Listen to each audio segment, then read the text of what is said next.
Sa ngalan ng Ama, ng Anak, at ng Espiritu Santo, Amen. sumainyo ang Panginoon. At sumayo rin. Mga kapatid, may kasabihan. Ang tunay na pag-ibig ay nasusukat hindi sa ginhawa, kundi sa kung ano ang kaya mong tiisin. Ngayon ginugunita natin ang kapistahan ni Santa Agata, isang dalaga na hindi nagpatalo sa takot. Bata pa lang siya, marami siyang pwedeng piliin.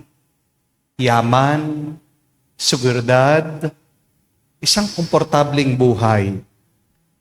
Pero isang kanyang palaging pinili, ang maging tapat kay Kristo. Sa mundo, madalas nagtuturo sa atin, piliin natin ang madali at iwasan natin ang hirap. Pero pinapaalala sa atin ni Santa Agata na ang kabanalan ay hindi tungkol sa pagiging komportable lang, kundi sa pagiging matatag, sa pag-ibig at pagmamahal sa Diyos. Kaya sa banal na misang ito, tingin natin sa pamamagitan ng kanyang panalangin. Kapag tayo'y dumadaan sa pagsubok, huwag tayong umurong. Kapag mahirap magpakabuti, huwag tayong sumuko. At kapag sinusubukan ng ating pananampalataya, piliin muna natin ang Diyos higit sa lahat. Tulad ni Santa Agata, naway magkaroon tayo ng pusong matapang, pananampalatayang hindi natitinag, at isang pag-ibig na handang magsakripisyo. Para po tayo ay makitang karapat-dapat makatanggap sa mga banal na misteryo, tayo magpakumbaba, hilingin muli natin ang awa at pagpapatawad ng Diyos. Inaamin ko Sa makapangyarihang Diyos at sa inyo mga kapatid, na lubha akong nagkasala sa isip, sa salita at sa gawa, at sa aking pagkukulang. Kaya sinasamo ko sa mahal na Birhen Maria, sa lahat ng mga anghel at mga banal, at sa inyo mga kapatid, na ako ipanalangin sa Panginoong ating Diyos. kawan tayo na makapangyarihang Diyos, patawarin tayo sa ating mga kasalanan, at patnubayan tayo sa buhay na walang hanggan. Amen. Panginoon, kaawaan mo kami. Panginoon, kaawaan mo kami. Kristo, kaawaan mo kami. Kristo, kaawaan mo kami. Panginoon, kaawaan mo kami. Panginoon, kaawaan mo kami. Manalangin tayo. Ama naming makapangyarihan, ang dalag at martir na si Santa Agata ay manikluhod nawa sa iyo para kami iyong patawarin. Dahil siya ang iyong kinalulugdan kailanman. Bilang matatag na martir at matapat hanggang kamatayan. Sa aming Panginoong Hesukristo, kasama ng Espiritu Santo, magpa sa walang hanggan. Amen.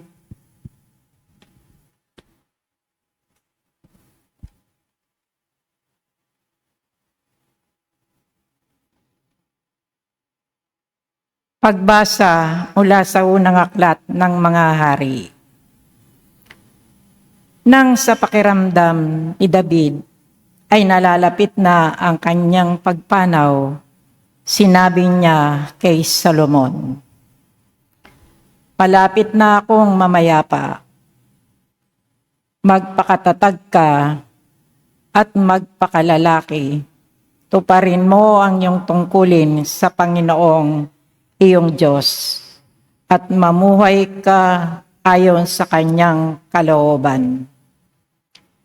Sundin mo ang kanyang mga utos, batas, atol at tuntunin ayon sa nasusulat sa kautusan ni Moises. Sa gayoy, pagtatagumpay ka sa lahat mong gawain at tutuparin ng Panginoon ang pangako niya sa akin. Kapag ang iyong mga anak ay inapo, ay nananatiling tapat sa akin at sumunod sa akin ng buong puso't kaluluwa. Hindi mapapatid ang iyong lahi sa trono ng Israel. Namatay nga si Haring David, ay inilibing siya sa lungsod ni David. 40 taon siyang naghari, 7 sa Hebron at 33 sa Jerusalem. Naluklok si Solomon sa trono ni David at panatag ang kanyang paghahari. Ang salita ng Diyos. Salamat sa Diyos. Diyos na makapangyarihan, Panginoon ka ng tanan. Diyos na makapangyarihan, Panginoon ka ng tanan. Karapat dapat kang purihin, magpakailanman, Panginoon. Ang Diyos ni Jacob na aming Ama. Diyos na makapangyarihan, Panginoon ka ng tanan. Sa iyo ang kadakilaan, ang kapangyarihan, ang karangalan at ang pagtatagumpay, pagkat iyo ang lahat ng nasa langit at nasa lupa. Diyos na makapangyarihan, Panginoon ka ng tanan.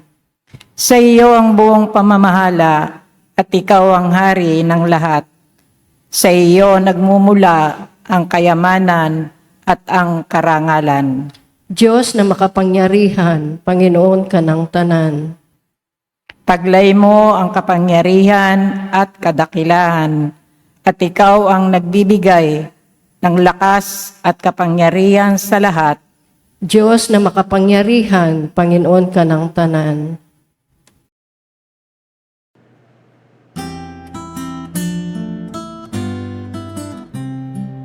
Alleluia, alleluia, alleluia, alleluia, alleluia, alleluia, alleluia, alleluia, alleluia, alleluia, alleluia, alleluia. Ang Diyos ay maghahari na talikdan ng tanang sala, manalig sa balita niya. Aleluya, aleluya. Sumainyo ang Panginoon. At sumayo rin. Ang mabuting balita ng Panginoon ayon kay San Marcos. Papuri sa iyo, Panginoon. Nung panong yun, tinawag ni Jesus ang 12 at sinugo 12. Binigyan niya sila ng kapangyarihang magpalayas sa masasamang espiritu at pinagbilinan. Sa inyong paglalakbay, huwag kayong magdala ng anuman, maliban sa tungkod, ni pagkain, balutan, salapi sa inyong lukbutan o bihisan. Ay huwag kayong magdala. Ngunit magsuot kayo ng panyapak. Sinabi rin niya sa kanila, at sa alingmang tahan ng inyong tuluyan, manatili kayo roon hanggang sa pag-alis ninyo sa bayang yun. Kung ayaw kayong tanggapin o pakinggan sa isang dako, umalis kayo roon at ipagpag ninyo ang alikabok ng inyong mga paa, bilang babala sa mga taga roon. Kaya't humayo ang 12 at nangaral sa mga tao na pagsisihan nila at talikdan ang kanilang mga kasalanan. Pinalayas nila ang maraming demonyo sa mga inalihan nito. Pinahiran nila ng langis at pinagaling ang maraming may sakit. Mga kapatid, ang mabuting balita ng ating Panginoon. Pinupuri ka namin, Panginoong Hesu Kristo. Magandang araw po muli sa inyong lahat. Magandang araw po, Father. Narinig po natin ng mabuting balita ngayon that Jesus instructed His disciples to take nothing for the journey but a walking stick, but to wear sandals.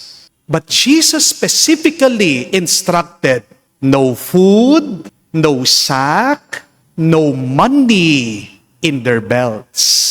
Parang ang hirap po, no, ng bili ng ating Panginoong Jesucristo. Walang pagkain, walang pera, walang extra bag.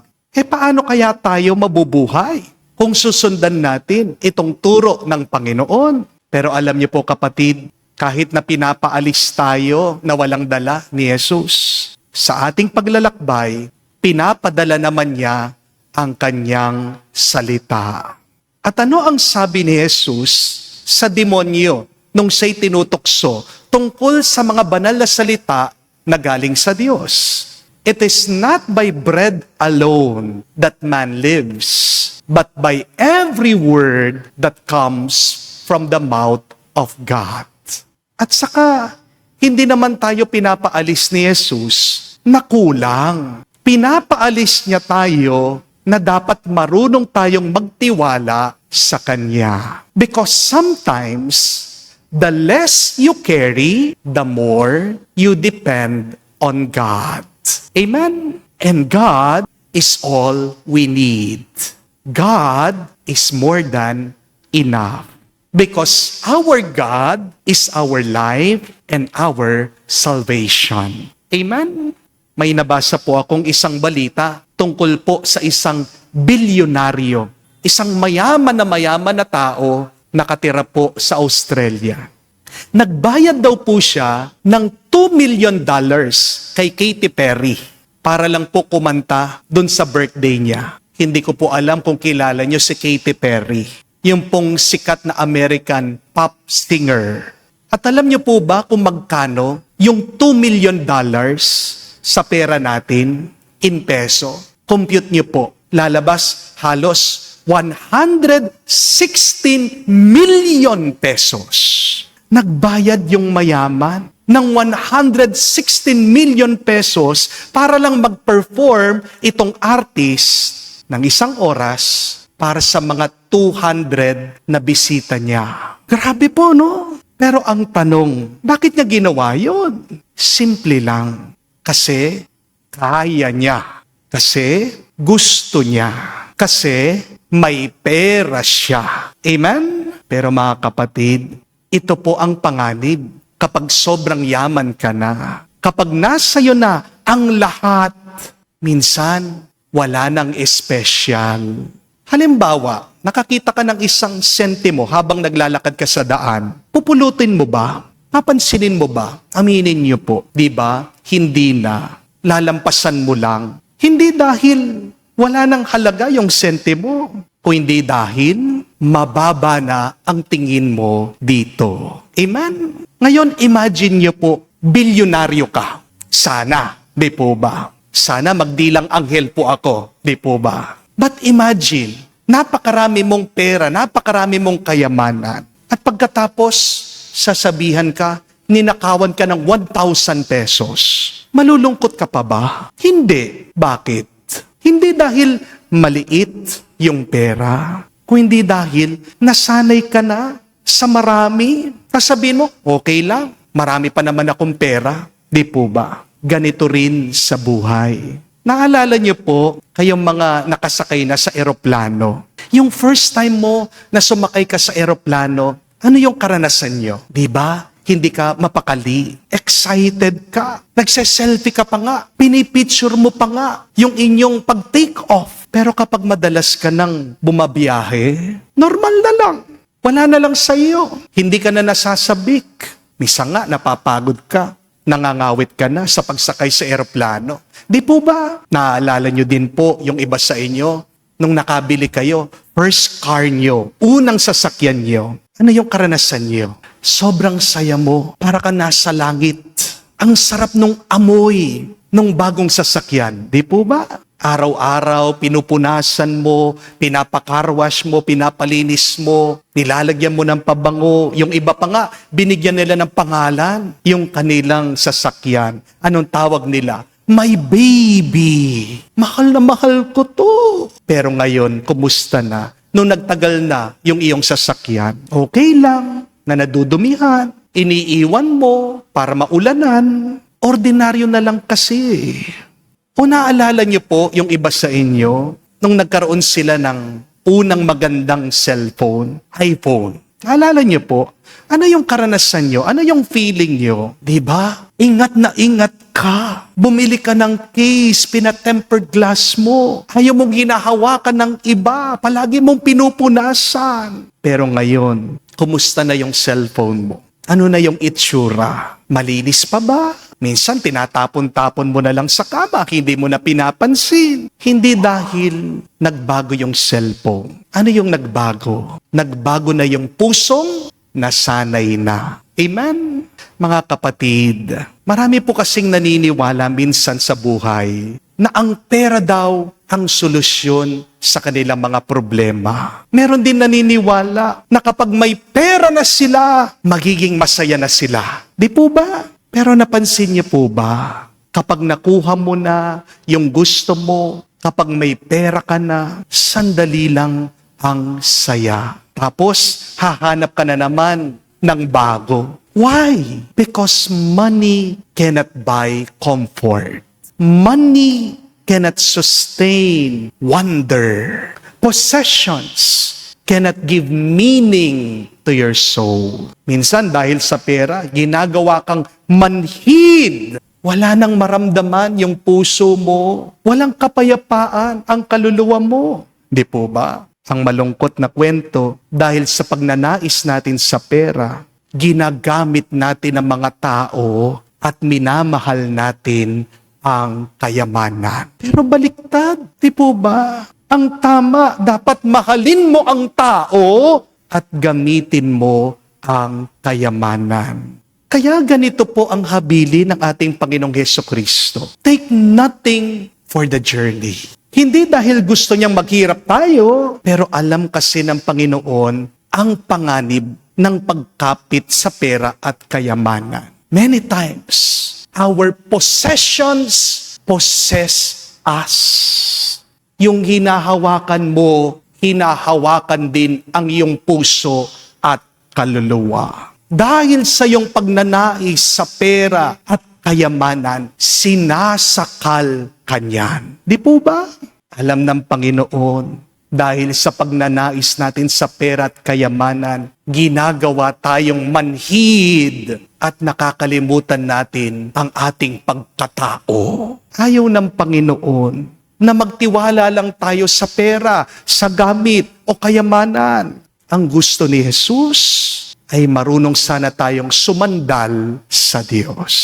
Because when you have less in your life, you notice more. You see more. You appreciate more. And you trust more. Amen? Dahil sa totoo lang po, hindi lang naman pera ang nagpapasaya sa atin. Money can give you temporary happiness, but not eternal joy. Money can make you smile, but it cannot give you a more fulfilled life. May kaibigan po ako, isang abogado, lumapit po siya sa akin, humihingi ng payo. Sabi niya, hindi na daw po siya masaya sa kanyang trabaho. Kahit na malaki po yung pasahod, yung sweldo niya doon sa kanyang trabaho. Pero hindi siya nakakakita ng fulfillment, ng tuwa. Feeling niya para siyang makina, automatic na lang yung kanyang ginagawa. At nararamdaman daw po niya na parang meron pa siya dapat pwedeng magawa.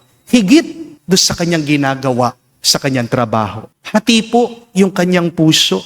Kasi sa isang banda, kailangan naman niya mag-provide para sa kanyang pamilya. Kailangan ng tuition fee ng mga bata, kailangan ng pambayad ng kuryente, ng internet, kailangan nila ng pera para sa kanila mga pangangailangan araw-araw. Pero sa isang banda, gusto daw niyang maging masaya. Gusto daw niya makaranas ng kapayapaan yung kanyang kaluluwa. At ang tanong niya sa akin, ano ba dapat ang kailangan niyang gawin? Ang sabi ko po, unahin mong gawin ang gusto ng Diyos. It is not a question of what you want, but it is a question of what God wants. Because Jesus said, seek first the kingdom of God, and everything will be given to you besides. Wala naman naghihirap sa pagsunod sa kagustuhan ng Diyos. Amen? At pangalawa, sabi ko po sa kanya, alam mo, masyadong maiksi ang buhay para lang gawin mo yung mga bagay na ayaw mo. Ano pong mararamdaman niyo kung uutusan ka na tumayo sa isang square, pero babayaran ka ng 1,000,000 buwan-buwan? Gagawin niyo po? Of course! Pero kung sasabihin sa'yo, natatayo ka doon for 20 years, papayag po ba kayo? Of course not. Dahil meron pang iba na mas mahalaga kesa sa pera. Amen? Minsan, hindi natin kailangan makulong para tayo'y maging mga preso. Dahil marami sa atin nasa kulungan na. Marami kasi sa atin ginagawa yung mga bagay na ayaw naman talaga natin para lang sa pera. Amen? Pero ang tao magiging malaya kung ginagawa lang niya ang kagustuhan ng Diyos. Remember, my dear friends, that the happiest people are not those who have much, but they are those who make most with what they have. The happiest people are not those who have everything in life, but they are those who are grateful for everything. And the happiest people are not those who have more, but they are those who need less. Mga kapatid, huwag kayong matatakot na mawalan ng pera. Baka tayo minsan pinapadaan ng Diyos sa kawalan, sa kakulangan, hindi para tayo'y parusahan, o hindi para tayo ay turuan na magtiwala sa Kanya. Pinapadaan ka ng Diyos sa kahirapan dahil gusto niya na manatili kang nakakapit sa Kanya. Pinapadaan ka ng Diyos sa kawalan kasi gusto niya na punuin niya ang iyong puso sa Kanyang grasya, sa Kanyang biyaya, sa Kanyang pagpapala. Money is not the only blessing that God can give you. Amen? But dependence of God, that keeps our soul alive. Kaya tandaan niyo po ito, mga kapatid. Hindi lahat ng meron ay may biyaya. At hindi naman lahat ng may kulang ay nabubuhay sa kamalasan. Minsan ang kakulangan ay paraan talaga ng Diyos para maranasan mo na siya ay sapat na. So travel light. Tayo'y naglalakbay. Hindi mo kailangan magdala ng napakarami. Dalhin mo lang ang Diyos sa iyong puso, sa iyong loob. Bitawan mo yung sobrang kapit mo sa pera, sa kontrol, sa seguridad. Dahil kapag ang Diyos ang dala mo, kahit wala kang dala, kumpleto ka na. Amen. Tumayo po tayo. Inaanyayahan po tayo ng Diyos, Ama, upang maging lingkod niya sa pagpapalaganap ng mabuting balita ng kaligtasan. Manalangin tayo para sa biyaya na ating maunawaan ang dignidad ng ating misyon at para sa kinakailangang lakas upang maisagawa ito. Ating sabihin, Panginoon, dinggin mo kami. Panginoon, dinggin mo kami. Ang naglalakbay sa simbahan, naway higit na humikayat ng mga tao upang magbagong buhay sa pamamagitan ng pagiging saksi kay Jesucristo sa kanalitang salita at gawa. Manalangin tayo sa Panginoon. Panginoon, dinggin mo kami. Ang mga misyonero na nagpupunyagi sa ibang bansa, naway biyayahan ng Diyos ng mayamang ani. Manalangin tayo sa Panginoon. Panginoon, dinggin mo kami. Ang mga magulang, naway patuloy na magsumikap na ibahagi ang pananampalataya sa kanilang mga anak. Manalangin tayo sa Panginoon. Panginoon, dinggin mo kami.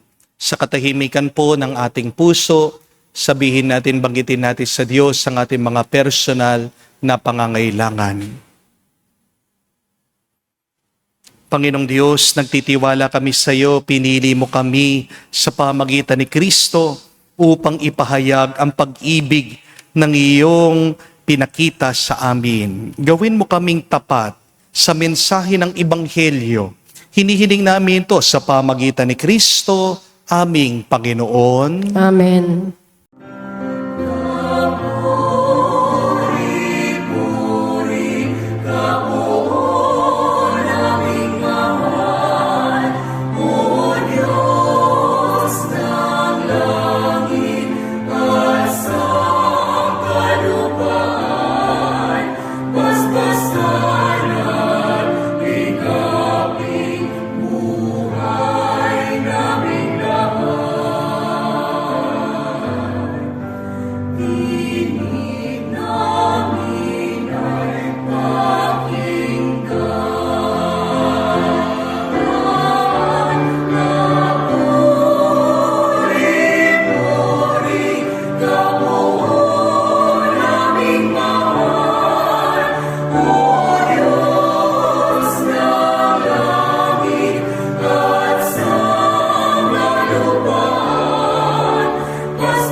Manalangin kayo mga kapatid, para ang ating mga paghahain ay kalugdan ng Diyos amang makapangyarihan. Tanggapin nawa ng Panginoon itong paghahain sa iyong mga kamay, sa kapurihan niya at karangalan, at sa ating kapakinabangan at sa buong sambayanan niyang banal.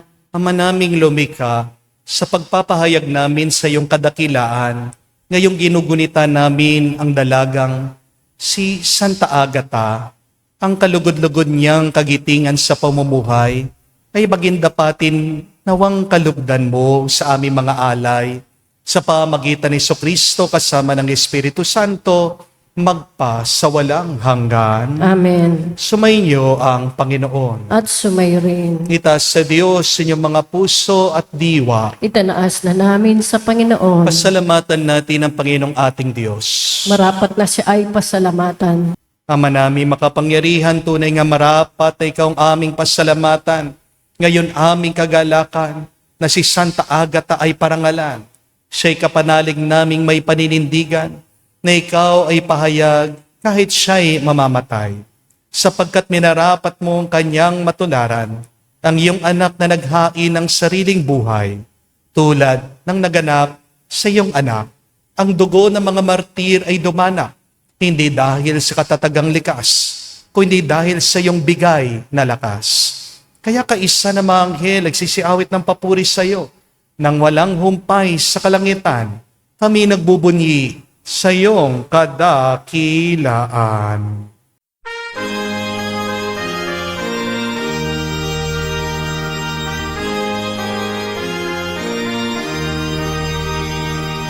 Santo, Santo, Santo, Panginoong Diyos ng mga hukbo.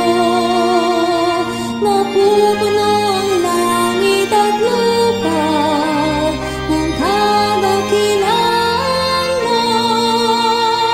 Hosana sa kaitasan, pinagpalang na paninito sa ngalan ng Panginoon. Hosana sa kaitasan, Hosana sa kaitasan.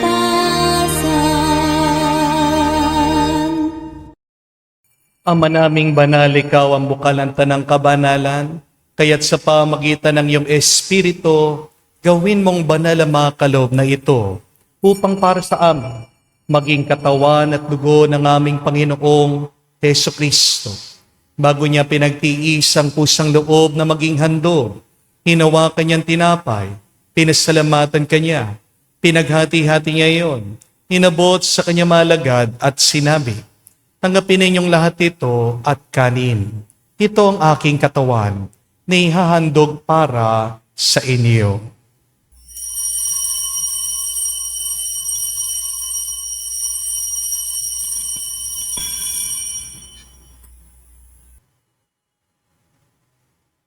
Gayon din naman na matapos ang hapunan, hinawakan niyang kalis.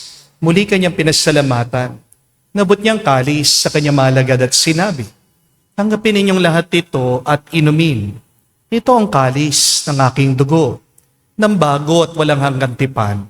Ang aking dugo na ibubuhos para sa inyo at para sa lahat, sa ipagpapatawad ng mga kasalanan. Gawin ninyo ito sa pag-alaala sa akin."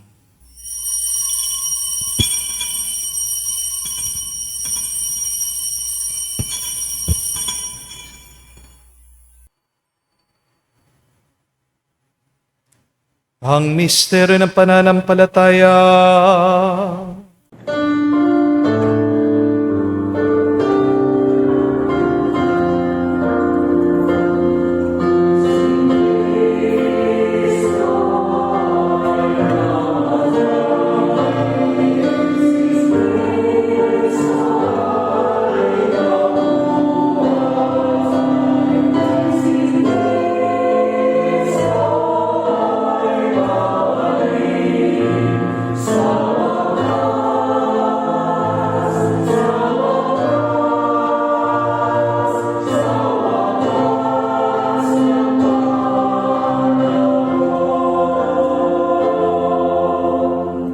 Ama, ginagawa namin ngayon ang pag-alaala sa pagkamatay, muling pagkabuhay ng iyong anak. Kaya tinialay namin sa iyong tinapay nagbibigay buhay at ang kalis na nagkakaloob ng kaligtasan. Kami nagpapasalamat dahil kami yung minarapat na tumayo sa harap mo para maglingkod sa iyo. Sinasamo namin kami magsalo-salo sa katawan at dugo ni Kristo ay mabuklod sa pagkakaisa sa pamagitan ng Espiritu Santo. Ama, lingapin mong iyong simbahan, laganap sa bundaigdig, puspusin mo kami sa pag-ibig. Kaisa ni Leon ang aming Santo Papa, si Florentino aming Arsobispo, at ng Tanang Kaparian. Alalahanin mo rin ang aming mga kapatid na nahimlay may pag-asang sila'y muling mabubuhay. Gayon din naman lahat ng mga pumanaw. Kawan mo sila at patuloyin sa iyong kalibanagan. Kawan mo at pagindapatin kaming lahat, makasalo sa iyong buhay na walang wakas. Kaisa na mahal na Birhen Maria, Ina ng Diyos, kaisa ni San Jose, ang kanyang malwalhating esposo, kaisa ng mga apostol, at lahat ng mga banal na namuhay dito sa daigdig na kalugod-lugod sa iyo, lalong-lalo na si Santa Agata, may pagdiwang nawa namin ang pagpupuri sa ikararangal mo sa pamagitan ng iyong anak na aming Panginoong Jesucristo. Sa pamamagitan ni Kristo, kasama niya at sa Kanya, ang lahat ng parangal at papuri ay sa iyo, Diyos Ama, makapangyarihan, kasama ng Espiritu Santo, magpasawalang hanggan. Amen, Amen, Amen, Amen, Amen, Amen.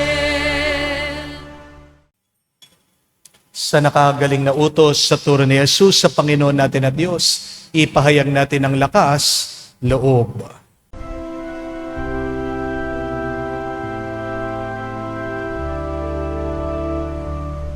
Ama namin, sumasalangit ka, sambahin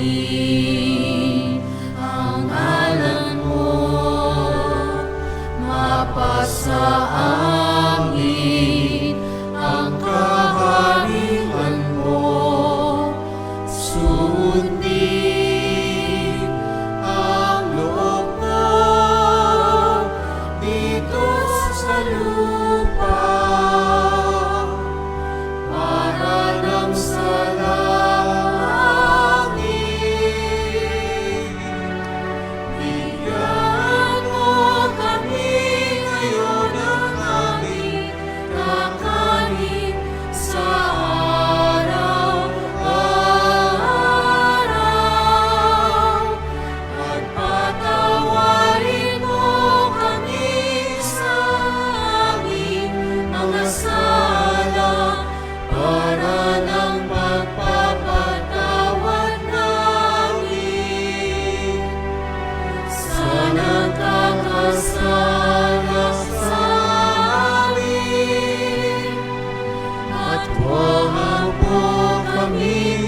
Hiniling namin kami adya sa lahat na masama, pagkalooban ng kapayapaan araw-araw, iligtas sa kasalanan, ilayo sa lahat ng kapahamakan, samantalang aming pinanabikan ang dakilang araw ng pagpapahayag ng tagapagligtas naming si Jesucristo. Sapagkat iyo ang kaharihan at ang kapangyarihan at ang kapurihan magpakailanman. Amen.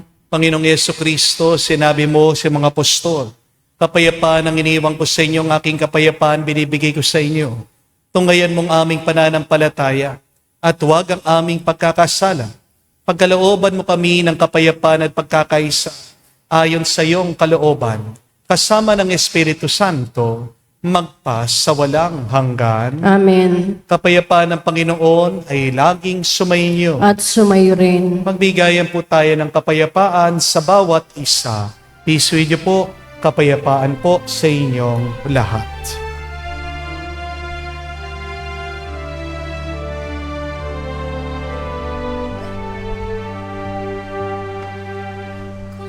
Cordero ng Diyos na nag-aalis ng mga kasalanan ng sanlibutan, maawa ka sa amin.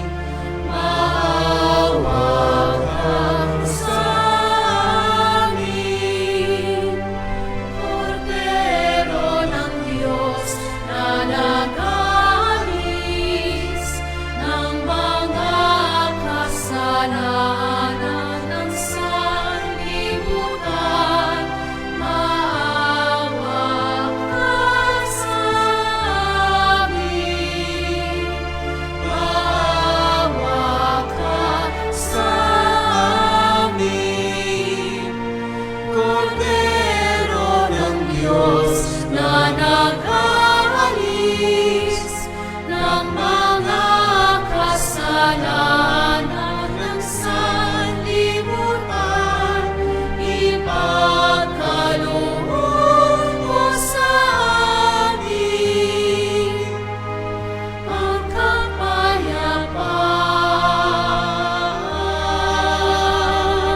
Mga kapatid, naririto ang ating Panginoong Jesucristo, ang Kordero ng Diyos. Siya nag-aalis sa mga kasalanan ng sanlibutan. Mapalad tayong lumalapit sa piging ng Kordero. Panginoon, hindi ako karapat-dapat na magpatuloy sa iyo, ngunit sa isang salita mo lamang ay gagaling na ako.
Manalangin tayo. Ama naming mapagmahal, sa pagsasalo namin ngayon sa banal na pakikinabang, matulungan nawa kami ng ulirang katapatan ni Santa Agata upang tanging ikaw ang aming mahalin. Habang inaako namin ang malasakit ni Jesucristo kasama ng Espiritu Santo, magpa sa walang hanggan. Amen. Mga kapatid, mag-ingat po kayo kapag kayo ay masyadong nakakapit sa pera. Dahil sasakalin yan ang iyong puso, ang iyong kaluluwa. Do not allow your desire for money to possess you. Use money. Love people. Huwag niyo pong pagbabaliktarin ang dalawa. Sin is when we use people and when we love money and possessions. May iba pang biyaya kaysa sa pera. Kaya tayo'y tinuturuan ng Diyos, huwag magdala ng pera o ng kagamitan. Because the less that we have, the more we will trust the Lord. Amen? Amen. Hindi lang naman po pera ang nagpapasaya. Tayo ay nakakakita ng kahulugan kapag tayo'y nagpapasaya ng iba. Depressed yung mga sila lang ang masaya. Ang mga pinakamasayang tao ay yung mga nagtitiwala sa Diyos at yung ginagamit nila, inuubos nila ang buhay nila para mapasaya nila ang ibang tao. Kaya nga po si Santa Agata, hindi natakot na ibuwis niya ang kanyang buhay dahil masaya siya sa pagsasakripisyo niya, sa pag-aalay ng kanyang buhay para sa Diyos. Hopefully, money will not numb you. Sana huwag kang gawing manhid ng iyong pera at kayamanan. Ang hinahanap ng Diyos ay mga malalambot na puso. Ang isang malambot na puso ay mapagkumbaba, nagtitiwala sa Kanya. Dahil pag matigas na ang puso mo, dahil punong-puno na yan ang pagnanais para sa pera at kayamanan, hindi makakapasok ang ibang biyaya ng Diyos, kamukha ng pag-ibig, ng kapayapaan, at ng tuwa. Let this be our beautiful prayer today. Lord, make me content. Lord, allow me to trust in you. Lord, make me comfortable with nothing, with lacking, with poverty. Dahil Panginoon, ikaw lang ay higit pa sa sapat. Sumayin niyo ang Panginoon. At sumayo rin. At kayo basbasa ng Diyos, makapangyarihan sa lahat, sa ngalan ng Ama, ng Anak, ng Espiritu Santo. Amen. Ang ating misa ay natapos na. Humayo kayo sa kapayapaan ni Kristo. Salamat sa Diyos.